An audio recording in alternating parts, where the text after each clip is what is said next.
Hey everybody! A lot of us are just starting to make homemade soap, and so I try to do this video, this kind of video I should say, to teach you some of the basics of how to make homemade soap. Sorry. Now today we're going to make the spirit lifter, the floral spirit lifter with aconite root, ground aconite root. We're going to make my cedarwood and tea tree, which is my best-selling soap, using slippery ground elm bark as the colorant. And also my soothing and calming, which I put oats and honey and bee pollen and natural clay. Plus we're going to look at two soaps that I've just recently I did the same day, but this is the advanced class, but I cut them for you so you could get an idea of what you can do in the future. But it's good to start from the scratch, baby steps. And so now I'm going to discuss with you about the different oils and where you can find them. And now in the description there's going to be recipes. You have to click on click more and see the recipes, and I'm going to put some essential oil blends down there. What I use is SUPPERFATS. I'm also going to put an alternative choice on SUPPERFATS of things that's a little bit easier to to find, just in case you don't have shea butter yet. Anyway, so let's get soaping. Okay, everybody, I want to talk about two different methods. If you can get lye local and you're making soap for the first time, you might want to do what I call the Walmart recipe, so that you can play with the notion before you make an order, so you have a better understanding of what you need. But in any case, this is lard, and this is the Spanish name for it, and it says lard on the other side, so you can turn your container around at Walmart and make sure you're getting the right thing. You're going to find all three of these items on the baking section aisle, and they're right there with the Crisco. So here's your lard. This is Luann pure coconut oil. You can get that locally. And then this is your vegetable oil. And if you turn this around, it says ingredients soybean oil. So just get a cheap vegetable oil. Make sure that it doesn't say anything but soybean oil. And you can pick all this up just at your local Walmart. And there's going to be, this recipe will be in the description. Now, let's say you can't buy lye at your local store and you need to buy your oils. Buy your lye online. Well, you might as well get your oils, because you might as well get some oils on there too. And so here is some options for you. And I was padding this, but this is the Essential Depot lye, and they have the best price and the best lye. Awesome stuff. Okay, so, and I put this tape on the label to protect the label, and somehow the sticky part of the back of the packaging tape reacted with the label and made the label disappear. But in any case, this is palm oil, this is coconut oil, and this is beef tallow, and then this is stearic acid, and I will have the recipe with and without stearic acid. Stearic acid makes the bars harder, predominantly makes them more long wearing, and that's predominantly the only thing. Stearic acid, that's the main reasons, but it also will have some effect on recipes other than that, but that's the main reasons. And that's our lye. And I forgot the POMACE olive oil, also can be gotten at Essential Depot. And POMACE olive oil plus your cheap yellow olive oil that is not first press, cold press, or anywhere near it, that cheapest last pressing of the olive oil that's usually bright yellow, that you get at the Walmart, can be interchanged for POMACE. It has the same SAT values normally. So if you see a recipe and it says POMACE and you want to use that cheap olive oil, you can, and you don't have to run it back through the soap cow. And so these are some things, but POMACE is predominantly what's used to make soap, and so that's why you get it at Soaping Supplies. So this is some things that you could get at Essential Depot, and there is a link on my About page and in the description of this video. So that's our two choices. You will use your scale and a dish and a spatula, and you will you'll use a spatula. Sorry, Meg was getting it for me out of the drawer. You'll turn on your scale with your dish already on the scale, and you will measure out each oil individually, or if you want to turn your scale off, turn your scale on, put your container on your scale and hit tare. Then it will take the weight of the bowl out, or you can turn off your scale, put your bowl on, and turn on your scale, and the weight of the bowl will be missing. Okay, and then you want to scrape all of the oil out of the bowl each time that you're dumping it into your crock pot to ensure that you get every little bit of it, because your lye is figured for all of the oil. So if you leave a bunch of the oil in the bowl, it ain't going to be in there, and we need it to be in there. Okay, so this is our base recipe. Now, as we're going along, we'll talk about our SUPPERFATs, but this is our base recipe, and that's just some choices as to what you can get and where you can get it. All right, so now let's look at our oils. Hey, everybody. Okay, now we're going to be doing our lye. You want to have your gloves on, okay, and I highly recommend the thick, heavy-duty, long, that comes way up your arm, plastic gloves. They're thicker, so they protect you from the heat better. This is a pair of them that's sort of decorative, but basically the same thing.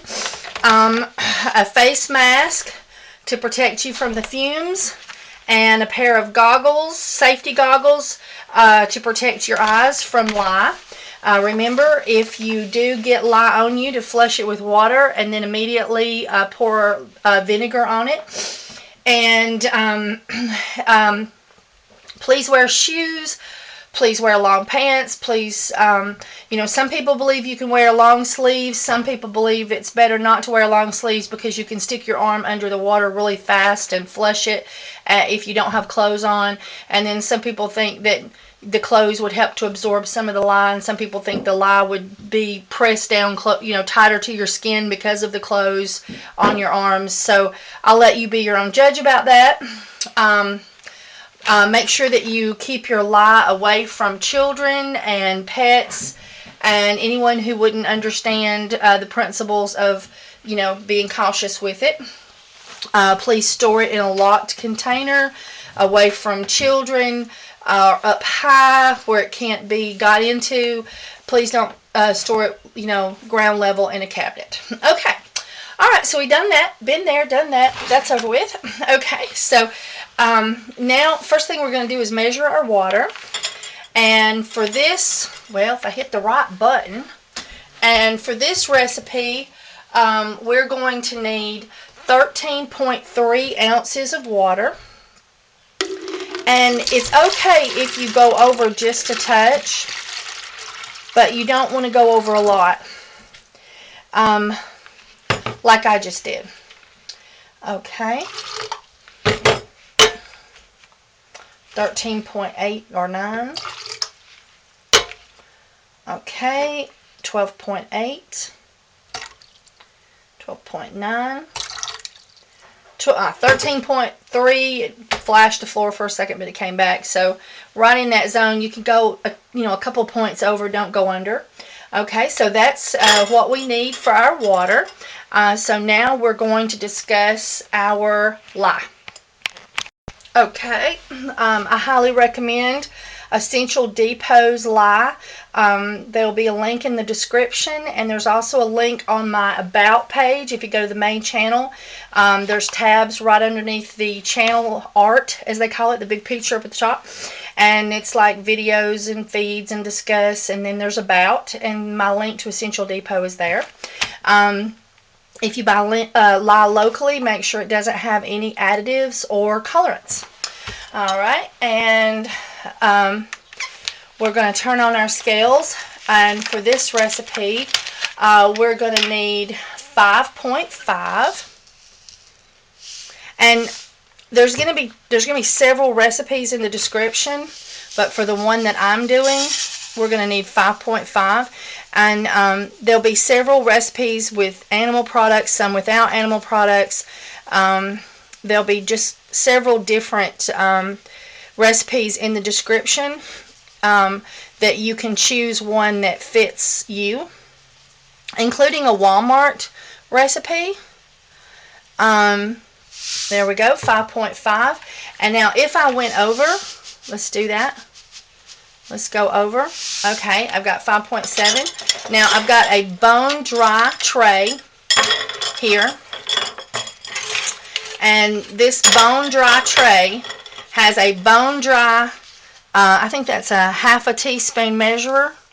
And see, I can put that in there and do it. If you tried to pour that into that, static electricity would get a hold of it. And you talk about lye going everywhere. Lye would go everywhere.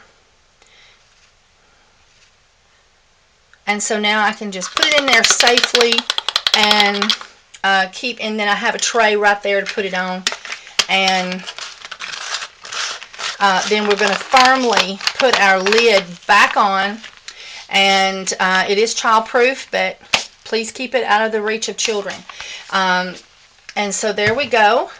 We've got our 5.5 ounces of lye. But now, as I told you, I'm telling you the water and the lye for the recipe I'm doing.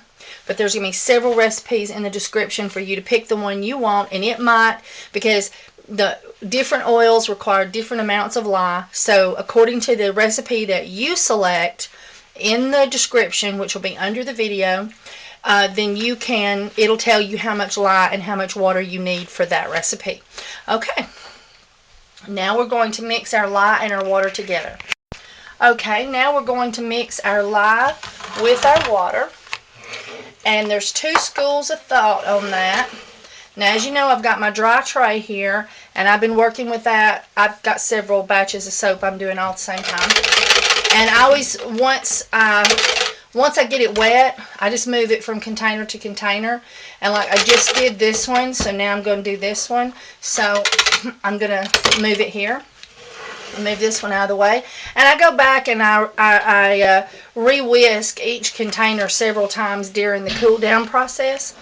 And I forgot to tell you that this is food grade lye at Essential Depot. I think that's much better. And whatnot. Now there's 2 schools of thought on this. If you watch some of the big videos of people doing this commercially, you'll just see them pour in like a gallon of lye into the water and stir it up, and ta-da, we're done. And then then you'll have people that are real particular about how it's supposed to be done because of all these possibilities of it not being dissolved properly, or possibilities of it having a mushroom effect. So I'm going to show you both techniques, and I will let you pick the one that you think is satisfactory for you. It's your choice. We're using this tall, skinny container, thick plastic, so the heat of the lye water will not melt the plastic. And we're using this tall, skinny container because we can whisk, and there's very little chance of splash out. So that makes it safer for us. And we've got this big handle to hold on to that's very sturdy. So in any case, some people feel that you should sprinkle and whisk, and sprinkle and whisk. Remember to use your goggles and your safety mask. And you should just do that until you get all the lye in there. And the only thing I have to add to that is if a lye crystal sticks to the side of your container, you've got to hold and you've got to tip slightly and get that crystal down in the water and fully dissolved. And lye does not dissolve well in super cold water, so please use room temperature water when you're doing this. And then other people believe it's okay to do this right here.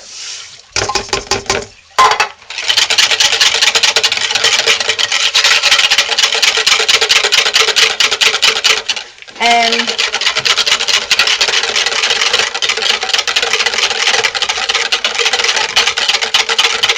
so I'll let you pick the one you think is appropriate.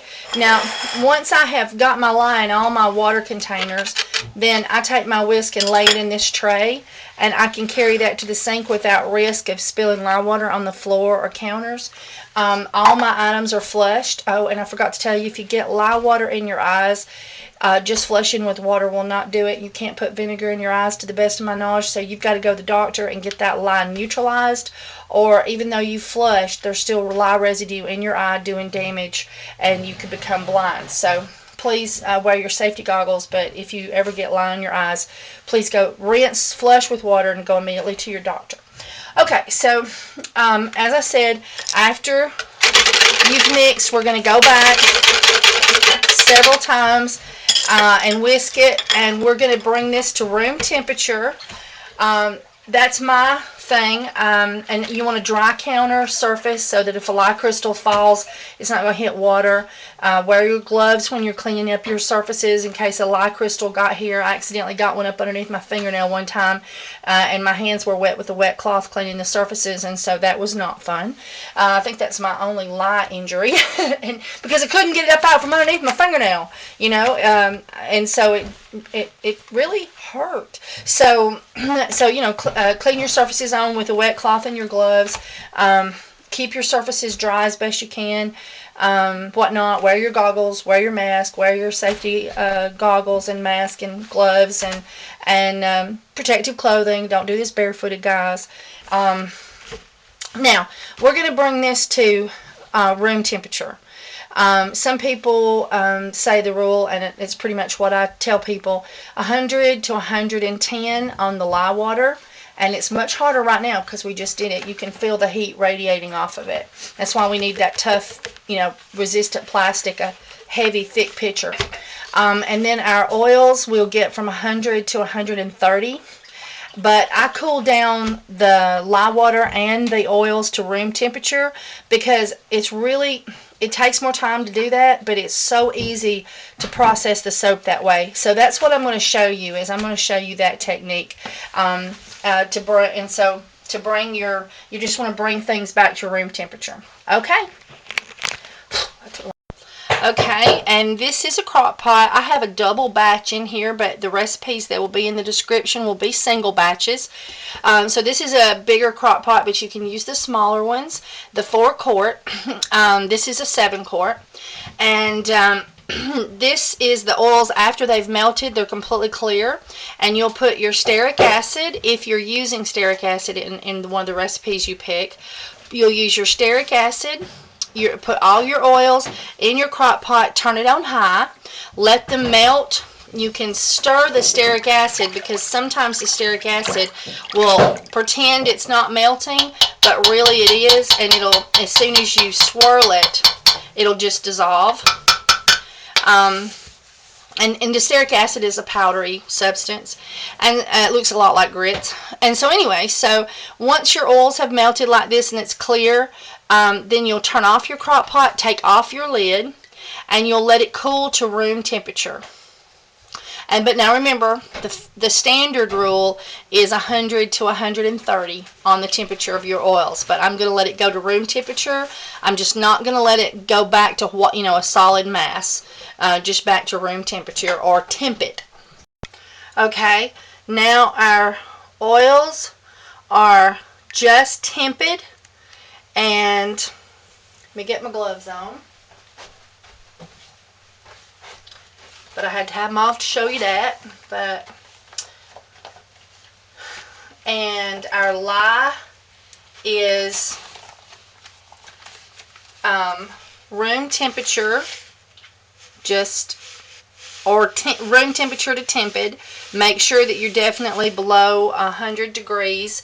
If you're doing this method. If you want to do the 100 to 110 and the oils 100 to 130, then you can go ahead and bring the soap to trace.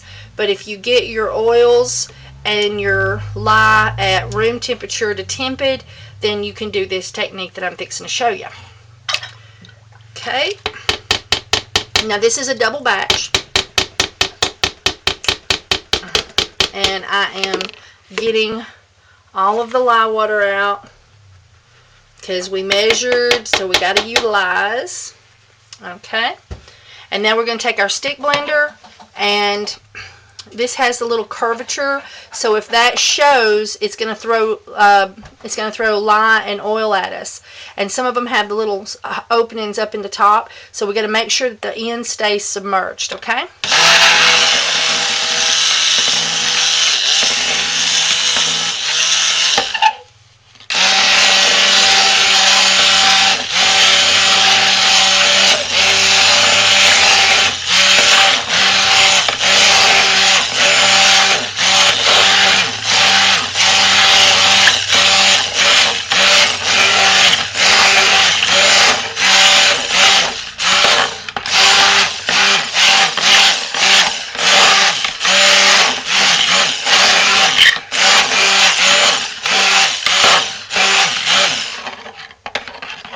Okay, now we want to make sure that we don't have any oily swirls up here. See how everything looks like it's well blended. We've got a solid creamy color. We don't have any stuff that looks like it's not blended well. And so that's what we want to do. We want to, get all the corners, get all, if you're using oval, if you're using round, we just want to really swirl good, get around all the edges, and make sure that we have it well blended. Alright, and then we're going to put our lid on, and we're going to put our crock pot on low, and we're going to cook this for 2 hours. But we're going to have to watch it for when it hits gel stage, and so I'll bring you back and show you what gel stage, what we need to do. Okay, now it has come to gel, and we're going to take and do the tic-tac-toe method, and we're going to put our tic-tac-toes in there, and then dig up. You see how it's becoming thick? Dig up a hole in the center, and this is almost just a little thin still. Let me show you one that's thick. Hang on.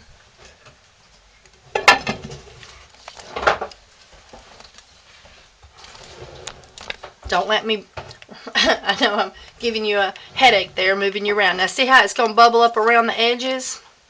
But see how thick this is? And we just put our tic-tac-toe method in there, and that lets the steam out, because it'll start liquefying on the bottom first, and we don't want the cork to pop on you and cause a boil over.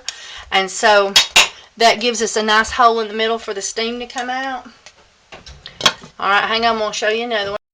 Okay, this one here, see how we're boiling and separating quite well on the sides there, and how it's popping up around the edges? Because we've got some holes in it that will let the steam out in the middle and prevent boil over. If not, that whole thick top cork could pop out on you and take the lid and boil over on you. And then in a few minutes, we're going to take a spoon and start blending that together better. Okay, so now you can see how we've gotten quite separated and bubbly, and we've got but we still got the center that's hit the gel stage. And this only happens when you're using stearic acid predominantly. And so if you're doing a recipe where you don't put the stearic acid in there, you may not have this happen, that you get a gel, you come to gel. And so now I'm not so much stirring as just trying to blend it all together, and so that the part that's gel will go ahead and separate and not take forever about it, and we don't have to worry so much about boil over once we get past that gel stage.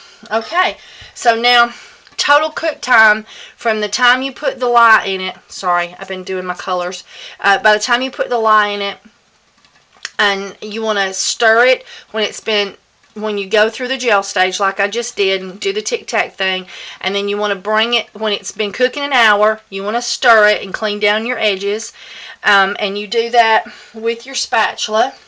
And I was actually going to do that with this one. You want to clean down your edges real good,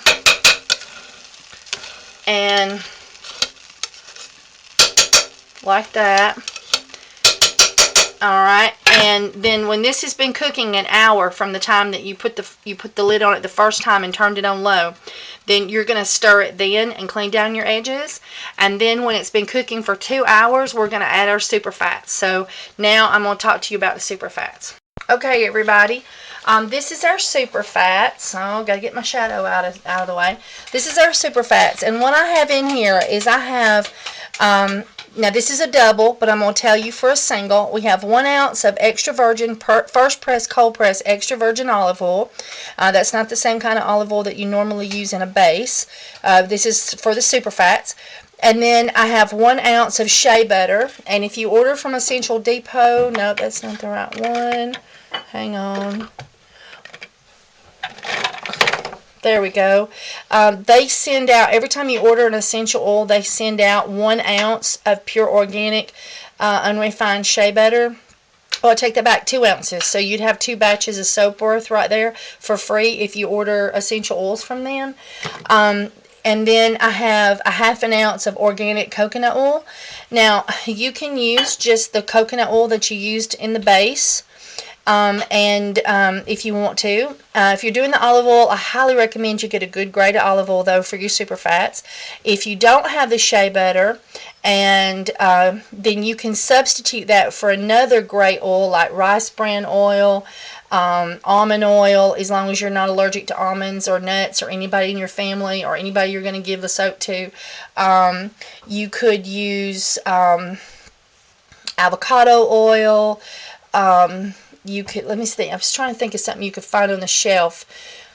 I'm not 100% sure. But if, you can substitute the 1 ounce shea butter. I highly love shea butter. I think you'll love shea butter in it better than anything else. But if you don't have it, you could also, this is 2.5 ounces, a 1/2 ounce of coconut oil, 1 ounce of shea, and 1 ounce of olive oil. But you could do 1 ounce and 1/4 of coconut oil and 1 ounce and 1/4 of olive oil. So because those are 2 things that I know you can pick up locally. But if you order, I highly recommend you think about their shea butter, and they also have some awesome cocoa butter. Alright, and this also has vitamin E in it, and you can pick that up locally at your Walmart, or you can buy the Now brand, possibly from stores or online. And that has a 1/2 teaspoon of vitamin E, and it has 1 tablespoon of vegetable-based glycerin, and I buy that from Essential Depot. I don't know if you can pick up glycerin where you live locally. If you don't have it, then that is a 1/2 ounce, and so you can add a 1/2 ounce of another type of olive oil. Another type of oil. Maybe jojoba oil. So I've got 1 ounce of olive oil, 1 ounce of shea butter, 1/2 ounce of coconut oil. A tablespoon is considered a 1/2 ounce, so 1/2 ounce of glycerin and 1/2 teaspoon of vitamin E, and that will be a single batch SUPPERFATs. Now, with this soap, I'm going to color it blue. And you want to do a teaspoon of aconite root if you're using aconite root, because it goes very blue. And this is a double, so I'm putting in 2 teaspoons of aconite root. But you can also do other things that you can pick up in your local grocery, such as marjoram spice, turmeric spice. You might pick up from a health food store ground slippery elm spice. But you can use ground rosemary. It makes a light green with specks. Sorry, my shadow's going to be in the way, but I got to get on this side. And ground kelp, although kelp gives a fishy smell to your soap until after it's cured. You can do paprika. That makes a nice orange. And this looks all plummy now, but when it hits the heat, this is going to make the soap blue. And so that is, and we're just blending it well in the oils before we add it to the soap, so that we get a good mix in the soap and it mixes up real well. I'm also doing some other colors, and I'll show you those as we mold. Okay, our soap has been cooking for an hour. We've got that nice little butt thing going in the middle. Sometimes you get that butt crack look. Sometimes you get that and sometimes you don't.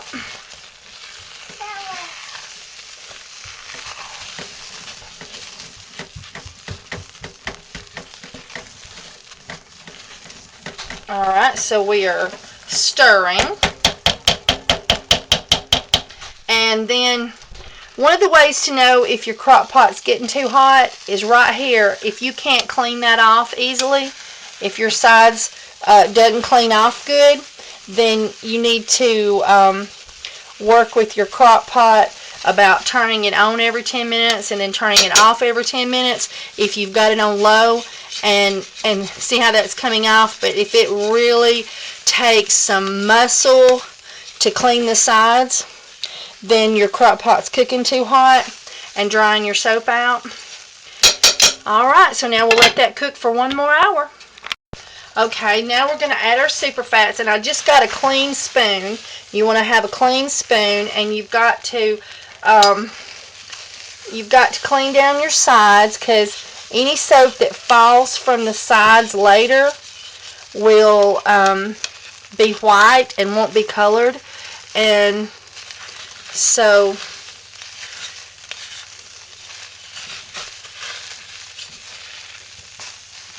we're going to clean our sides down real good, and then clean our spoon down. And this is a fresh spoon, so it don't have any dried, hard soap attached to it that would fall off and make white bits in our soap.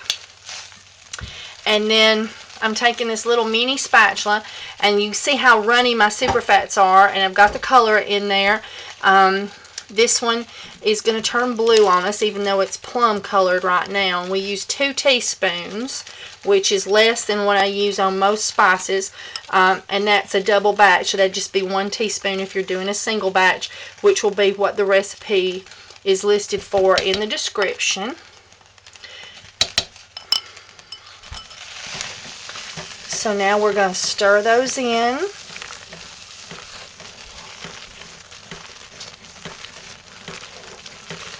And watch it slowly turn blue.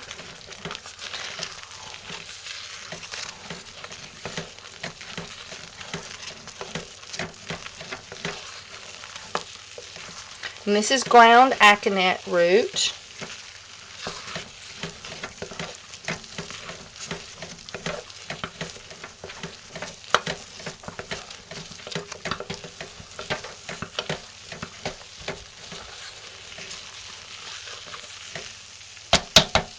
And now we're going to clean our spoon down.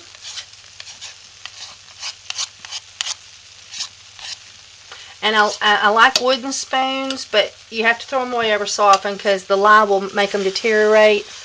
And when they start, little splinters start coming off of them, you got to get rid of them. You don't want splinters in your soap. And then this is a stainless steel cake icing spatula that I got from Walmart. Oh, look, there's a whole little section. Look how it'll trick you. There we go. Now we're going to come back and stir this again in about 5 minutes, because a couple of the shea butter lumps was not completely melted. Alright. Okay, now on this one, my lid got a little bit, but it's not hard and turned white, so I'm going to put it back in the soap. And now this is a double batch also, and I'm going to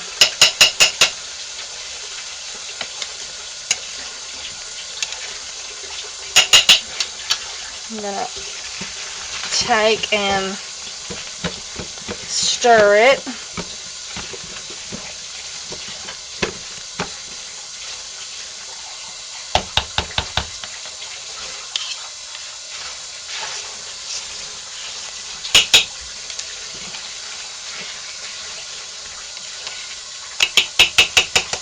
I clean down my sides, And then I need that rubber spatula. I see it. I can get it. I got to buy more of these. I've melted them and I've ruined them. Now this is a red brick clay, Brazilian clay, natural. And I put 2 tablespoons. You can do up to 3 in a single batch, I think, without any problem. Maybe even 4. As a colorant.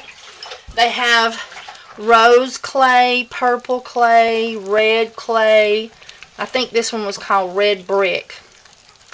And so that's another natural colorant that you can do.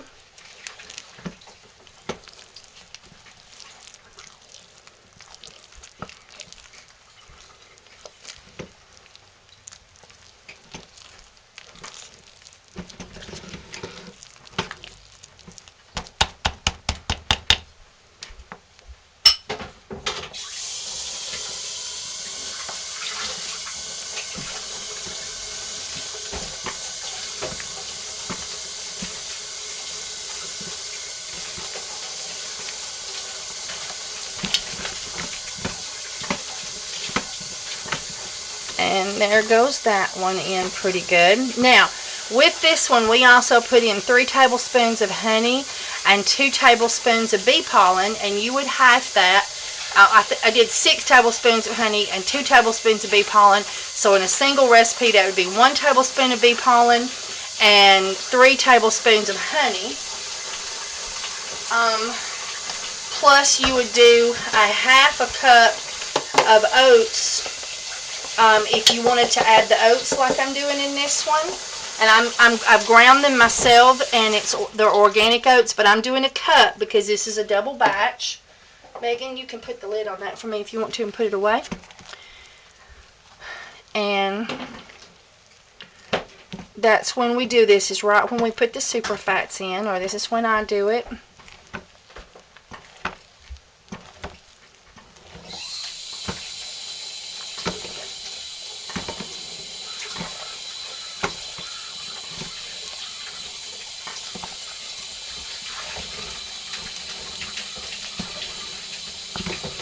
And as you can see, that knocks the color down a little bit because we're adding all that white oats. So that's just up to you if you want to add the oats to your soap.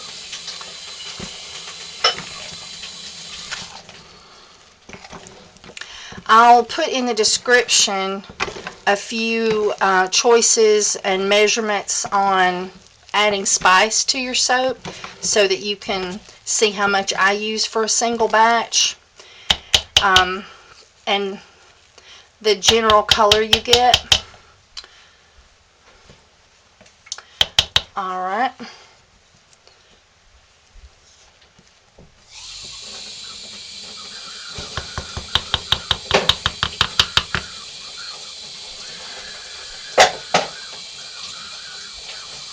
Alright, now, as I said, that's the red brick clay. I believe it is. Whoop. Don't want that to get in there. Alright, now I'm going to add, and all these soaps will cook for another 30 minutes. And this one, I'm using sandalwood, ground slippery elm bark.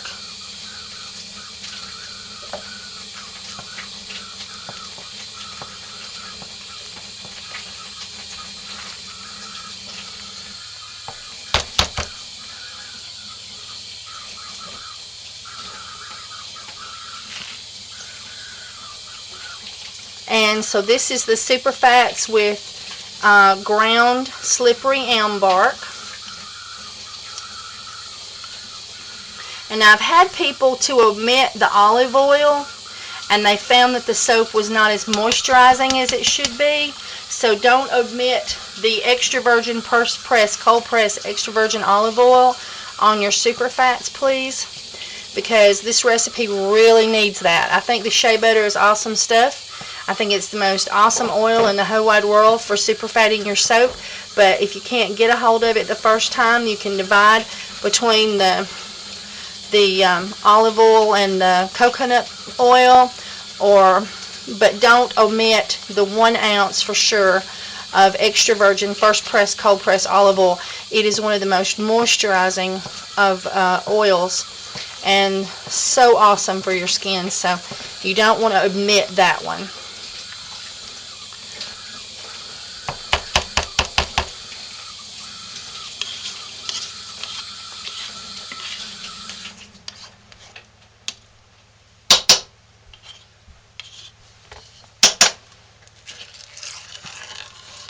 Alright, now we'll let this cook for another 30 minutes, and then we will add our, let me have that spoon back, Megan.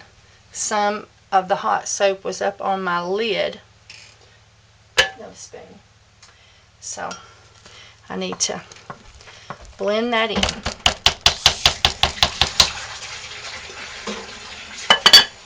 Alright.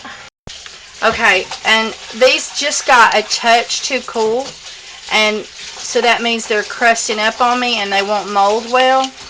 So what I'm going to do is I've turned my crock pot back on, and I'm cleaning down the sides and getting all the crusties in, and this just happens every now and then, and as long as you don't let it get to a rock state, you're going to be alright. And I haven't put the essential oils in these yet, and so I'm going to turn them back on with the spoon in there, and the lid cracked, and then I'm just going to watch them and bring the volume back up, bring the temperature back up, or whatever. Okay, now we're going to do what I call soothing and calming recipe, and it has peppermint, and you always have to be careful with peppermint, cinnamon, camphor, but usually you don't need more than 1 tablespoon for 35 ounces of oil, which all these recipes are set up at 35 ounces. So you should be just fine with 1 tablespoon of peppermint with most recipes, because peppermint, cinnamon, camphor, spearmint, wintergreen, all those can be very strong in soap, so you don't need much anyway. So it works out pretty good that that's the ones that you have to be careful about putting too much in. You don't usually ever need much. Cassia can be very irritating if you put too much. But then you have your less harmless, more harmless soaps, your rosemary and lavender and things like that. And you saw how careful I was about getting all the white soap, and look, there's a big old white soap chunk. Oh, it's hot. So I'm getting that out. Changed my spoon. Was so careful, and still got some.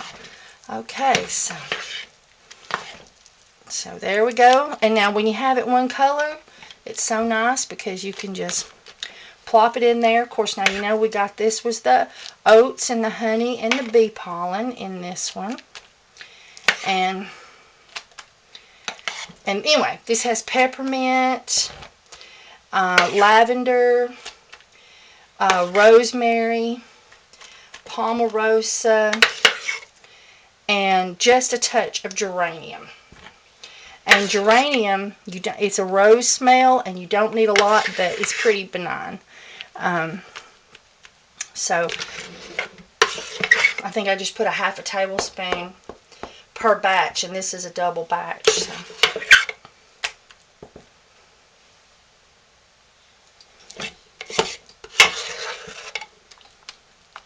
And because I put the oats in there, our soap will usually puff up and sort of stand up a little bit over the top, because you've added weight to the recipe.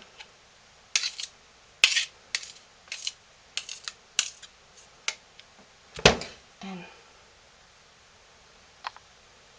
I thought I'd clean my spoon good, but I missed just a little bit from the previous soap, or I missed a little bit on my spatula when I was, no, it was my spoon. When I was cleaning my spoon, I didn't get it completely good. Alright, now these little spatulas come in really handy when doing a batch, but as I said, this one we've added weight to it, so for my soap mold I'm going to end up, you know, with it being slightly puffy, so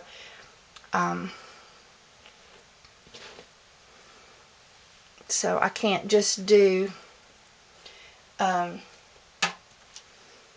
flat across, because we're going to have a little bit of a high top. And so when you're figuring, when you do a batch and you mold and you say, okay, that's just perfect, but when you add an additive like oats for a half a cup, then sometimes you're going to get extra. Alright, now I'm gonna, there, I had some crusties, and so now I'm gonna take my trusty candy thermometer and just give my top a little bit of a swirl, just for fun.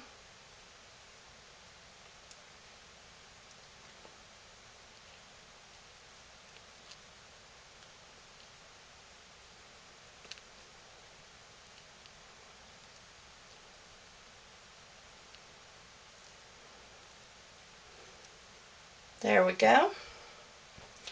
And I'm going to give it a jiggle and a bang, and there we go. Alright, we'll do the next one. Okay, now I've added the essential oils to this one, and I just did a clip where I talked about that, but then I had to cut it off because I felt like I needed more. This is, I'm playing with this recipe, and so I cut it off and I cut it back on. So let's get this soap in the mold.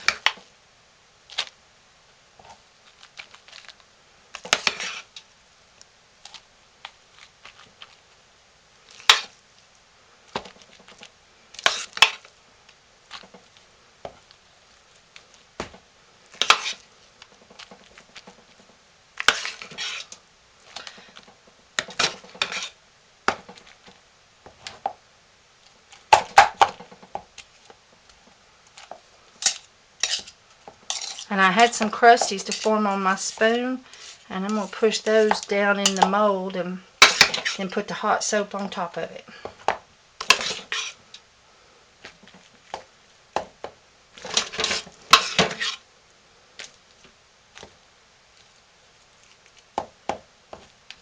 And I didn't add any additives to this one to cause this, but it looks like this one's going to be a little full too. And sometimes that'll happen. Sometimes you'll figure everything out the same as you always do, and one time you'll get a little more soap than you do the other time, and then another time you'll get less.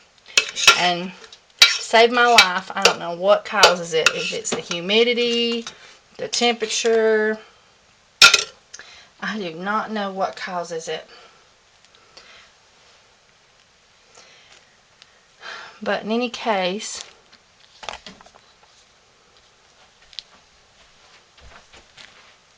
anyway, so I put those I'm probably going to put those two clips together because I was talking about cinnamon and some of the others, and I might not, so you might get to see that clip and you might not when I change my mind that this one needed some more scent to it.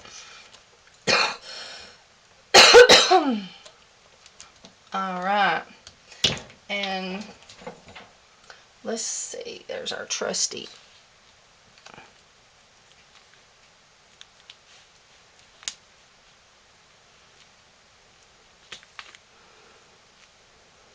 No, it's not going to like that. We're going to have a spoon. Hang on, everybody.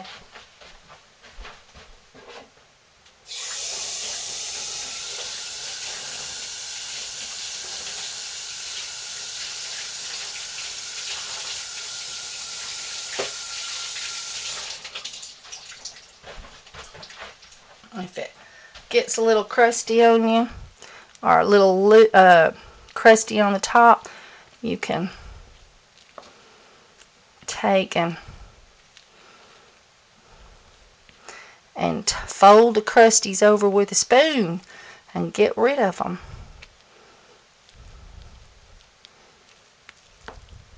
Now that's if it gets a little crispy on top.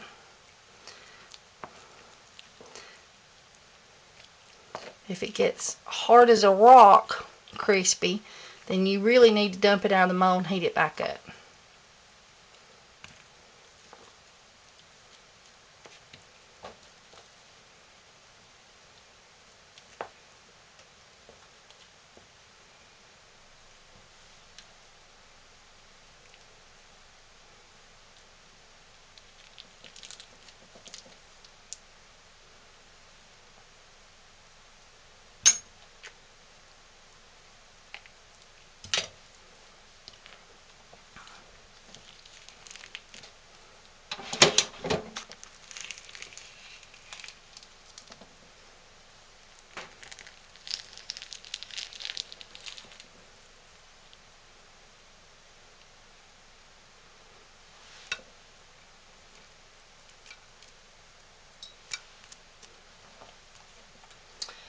Alright, now we got one more left. But this is my floral spirit lifter.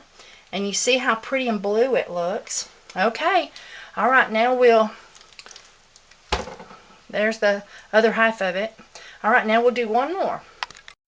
Okay, this is my cedar wood and tea tree. That's the bug be gone and healing. And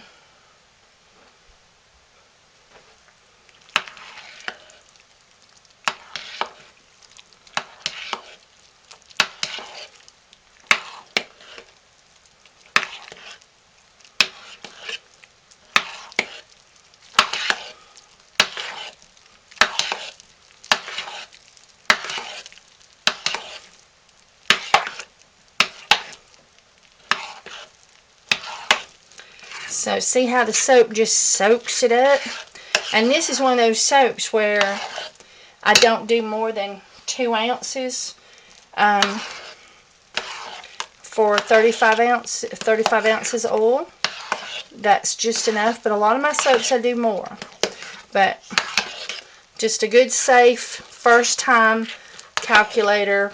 If you try to get 2 ounces of essential oils together, I think that's a good ratio. And now this is your ground slippery elm bark. I use all natural stuff. I don't use any colorants that's not natural.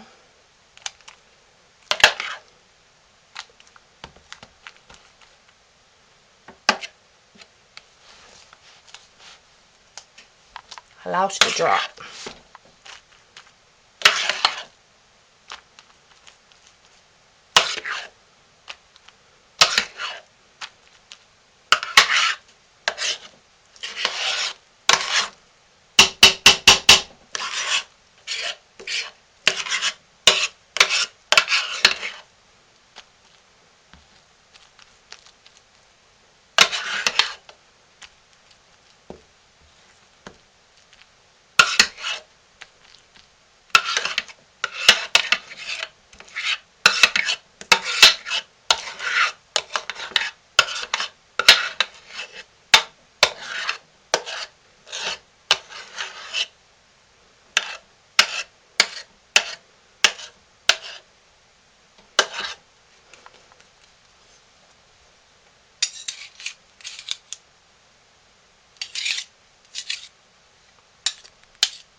Alright, now this is one where I'm coming out even and not puffy on the top. This is standard, you might say.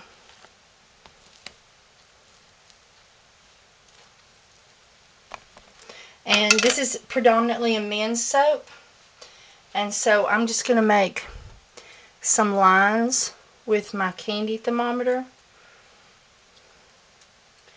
And then I'm going to go the opposite way with the candy thermometer, but more slanted. And there you go. Okay. Hang on, I'll get you closer. Isn't that cute?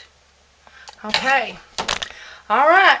Tomorrow we're going to cut all this soap. I don't know where these clips are going to fall in, but, and everything, but, this one should be the last one because it's the last soap I did. So we'll cut it tomorrow, which will just be a few seconds for you.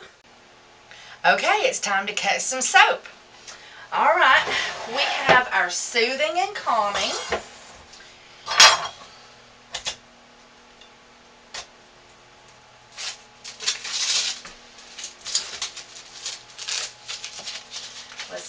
And I always put little cheat sheets on top of it so I can remember what it is. I just do too many loaves at one time.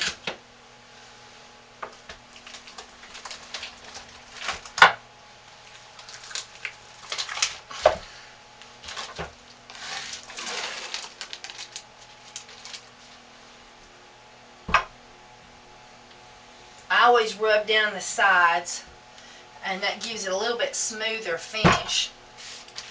And let me get this loaf out of the way, the mold.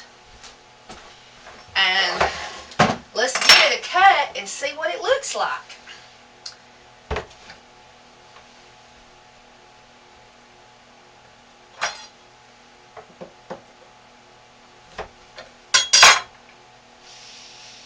Oh, it smells good.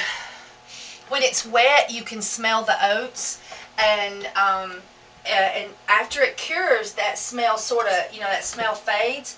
But when you get it in the shower, the oats come back out. There we go. Isn't it pretty?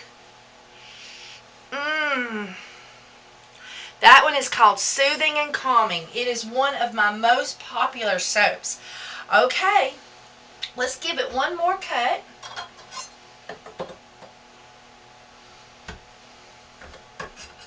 And this also has the bee pollen and the honey in it.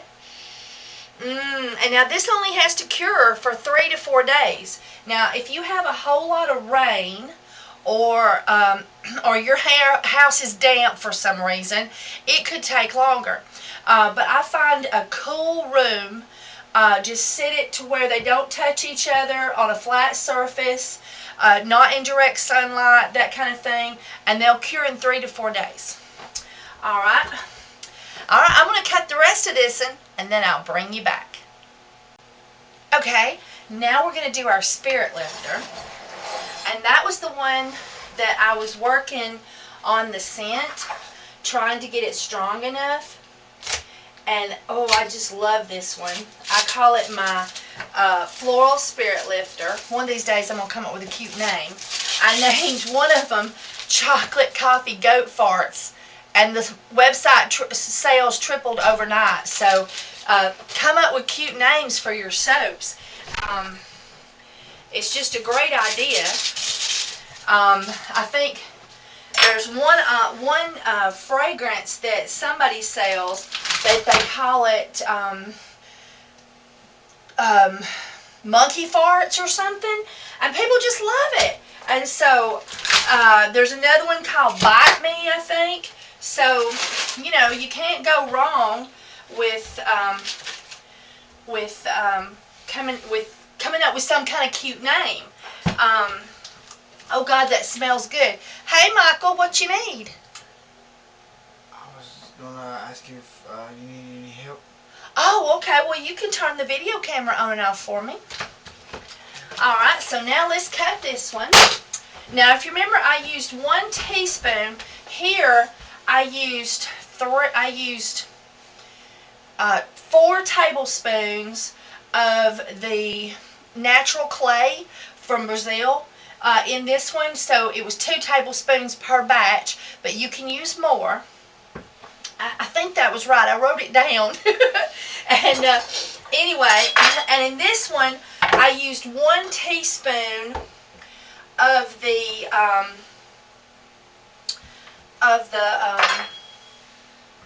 aconite root.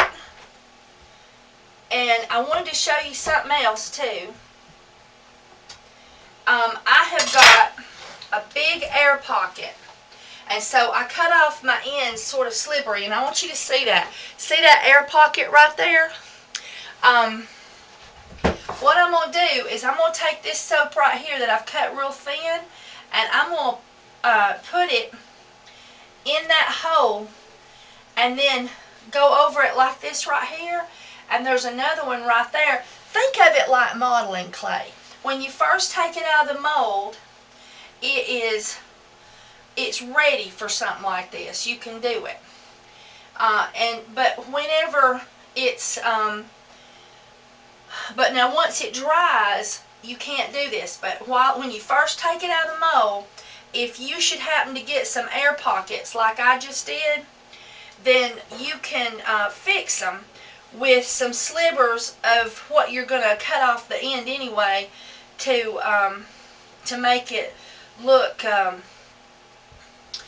you know, you're going to cut your clean edges off there. And so you can fix your big air bubbles on the side or holes with that. And what caused that is remember I was having a little bit of problem with I let my soap get too cool. I got sidetracked and I let my soap get too cool, and so once my soap got too cool, I had to reheat it, and I might not have reheated this one enough, or I didn't beat it up and down because I was doing the video, and I'm supposed to pick the mold up like you do when you're baking a cake, and you know, tap the air out of it, and I didn't do that. So now I showed you what it looked like before. Now look at that. See, that'll be decent. Now let's check our other side. Yeah, I got a big hole over here, and that is caused from air pockets or because the soap was a little bit too thick because it was a little cool. And I'm going to cut me a little bit off the end here and fix that one.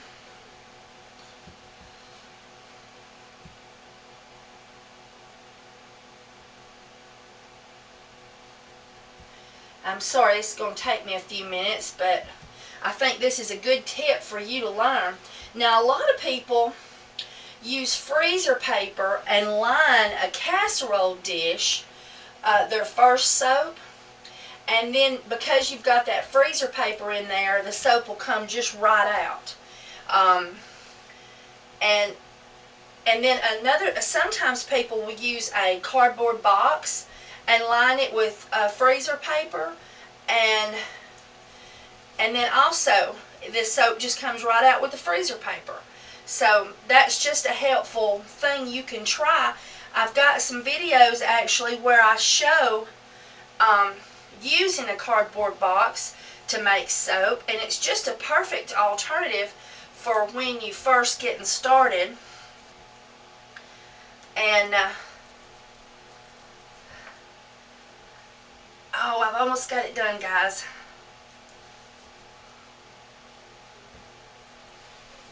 I gotta do it now, because if I try to do it later, it won't work. And this is also a good technique if you do cupcakes. Some people will fill cupcake holders up. They put one of those little cupcake liners in there and then put their soap in it. But oftentimes you'll get air pockets because of how small the mold is. And so this is a perfect technique for that as well. And I even got one place on the bottom. I think I'll fix that one too. Oh God, this stuff smells good. Y'all are going to just love this.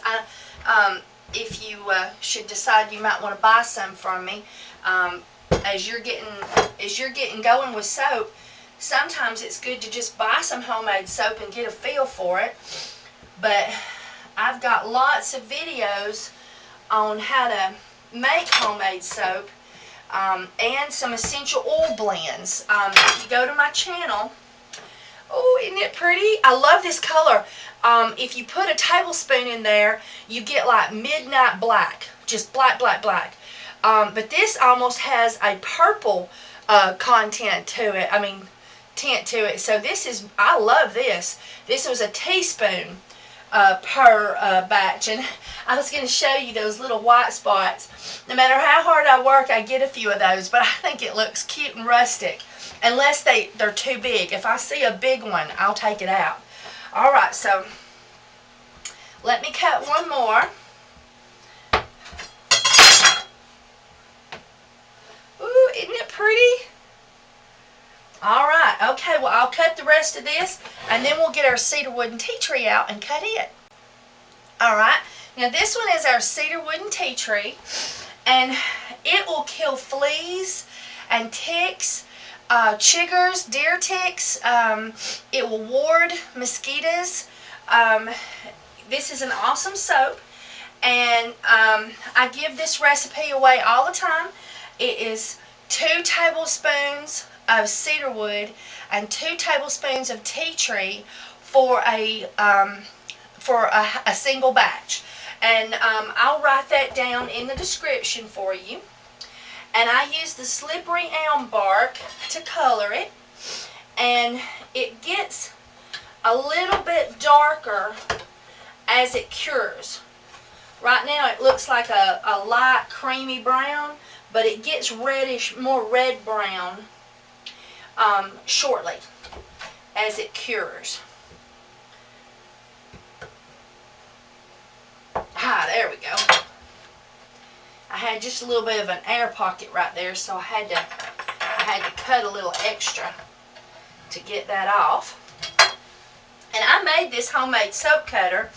It's a piece of wood, and then we drilled it down just to the level of this board, but you can just use 2 pieces of wood and just line them up exact on top of another piece of wood, and then you put your little stop in there that you're pushing your soap up against so that it comes out exactly at 1 inch or 1 1/4 inches, however thick you want your soap to be. And if you're getting into the soap business, I tell folks, don't give away full-size bars. Give away sample bars, smaller bars, and then because we want to make customers, we don't want to make people that's going to expect free soap. So you give them a sample, and then they're expected to buy a full-size bar. But you can give people samples and stuff, to see how they like your soap.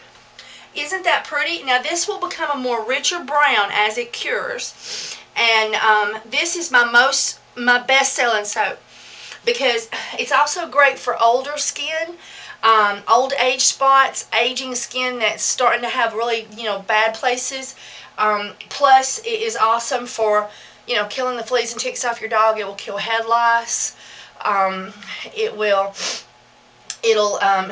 kill chiggers, deer ticks. I say leave the foam on your body for 2 minutes for deer ticks. So this one here is an awesome soap. That's 2 tablespoons of cedarwood and 2 tablespoons of tea tree for a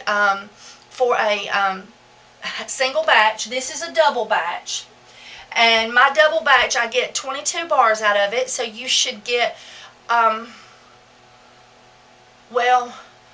over a little bit over 11. Anyway, depending on how you cut them, how big your mold is. And now I have a box around here.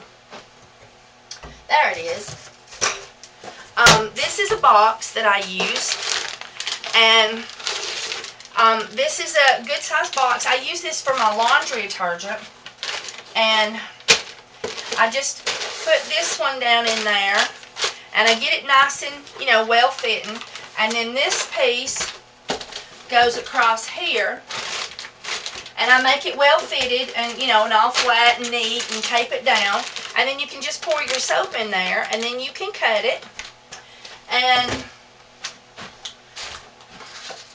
I bought this, or these, I put it together with Priority Mail Tape. Anyway, and these right here are inch squares, and you can use them to judge by and to measure and cut your soap. And I bought this in the cake decorating section of Walmart. They had them in the craft section, but they had a cloth feel to them, and we need them washable. So that's another thing you can get. Now, I made a couple of other loaves that were a little bit more artsy, and I want to show those to you. So just hang on and I'll be right back. Okay, this is my spirit lifter, and it's also a mold swirl. And so one of the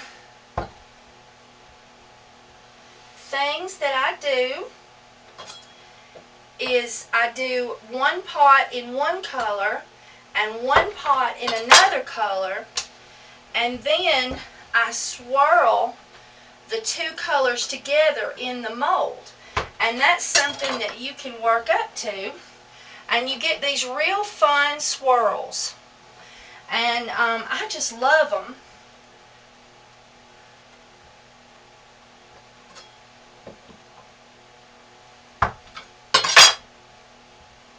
Isn't that cool?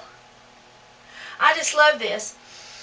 Oh, and that one will lift you right out of a bad day. Let me tell you, it just takes the weight of the world off your shoulders.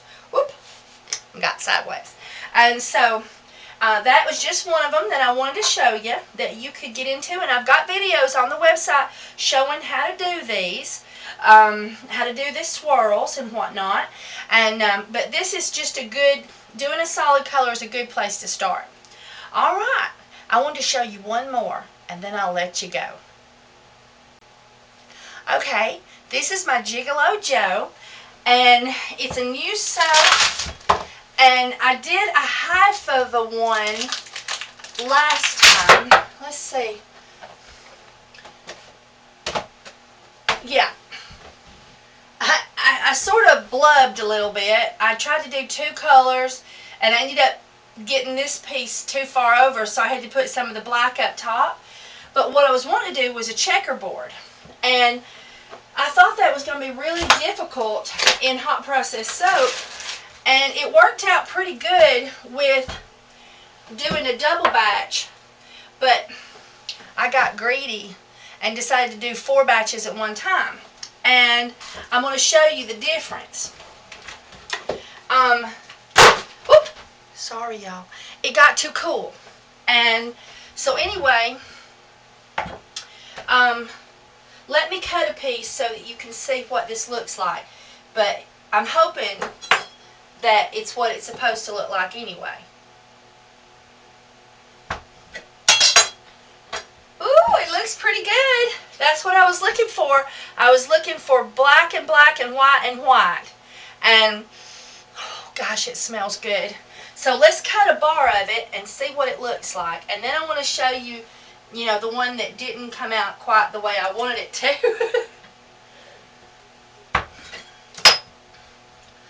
Oh, isn't that sort of cute? I mean, it's not perfect or nothing, and I'm getting better at it, and I'm going to actually design a mold. I'm going to build a mold specially for this, with tracks for the little sheet to go in so that it can't move around. Right now I'm having to, you know, just try to hold something in the mold and push it back and forth and keep it centered. But I'm going to try to build a mold with a frame for this to work so it just works perfect. But I'm really excited about that. Let's cut one more piece.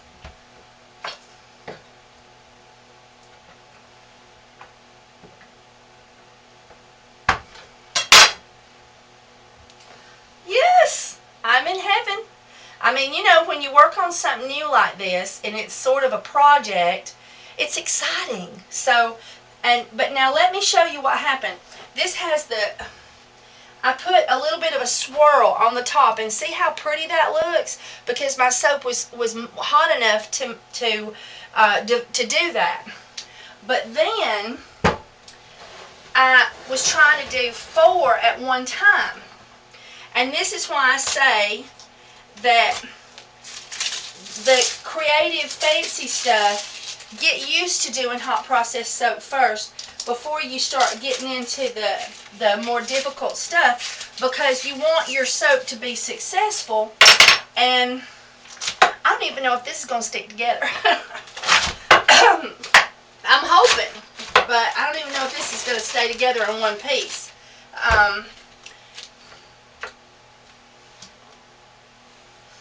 But it smells good. Let me get this mold out of the way. Alright.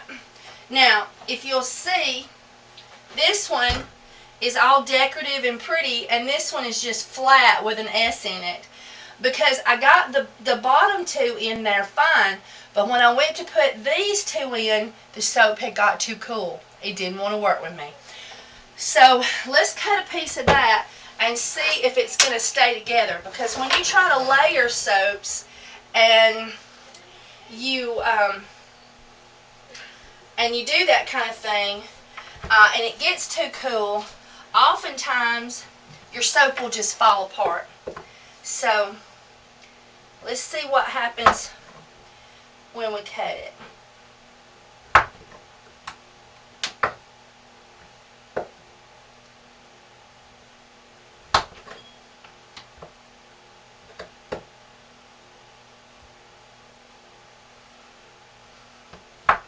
I'm having to cut a little bit more than usual off because it didn't quite do right on the end, see? And look right there, you can see that seam. And so this soap may actually fall apart. I don't know yet. Let me try cutting a bar and see what happens. But first I want to try to cut past that mistake and see if that will help.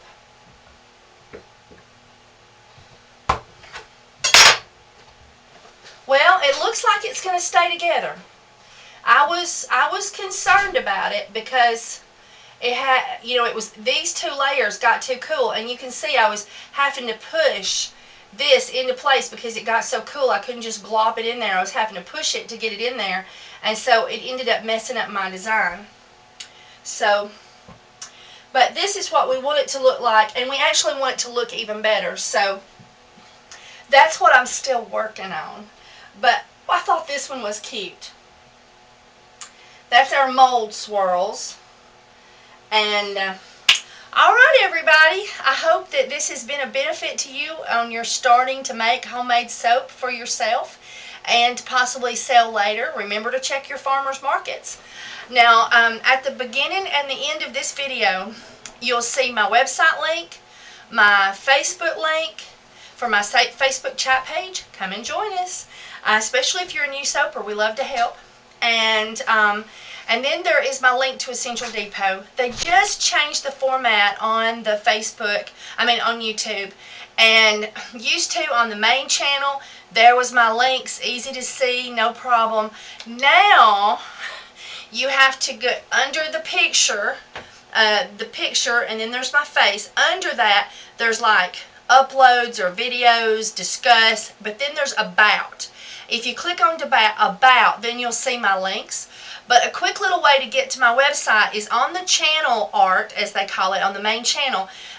There's a little bitty Facebook F that you can click on, and also that takes you to my soap chatting page, and then also there is buy soap from me. So if you'd like to buy a bar of soap from me, I would be happy to sell you one. And thank you for watching my commercials. That really helps me out. Thank you for using my Essential Depot link if you should decide to buy from them. That really helps me out.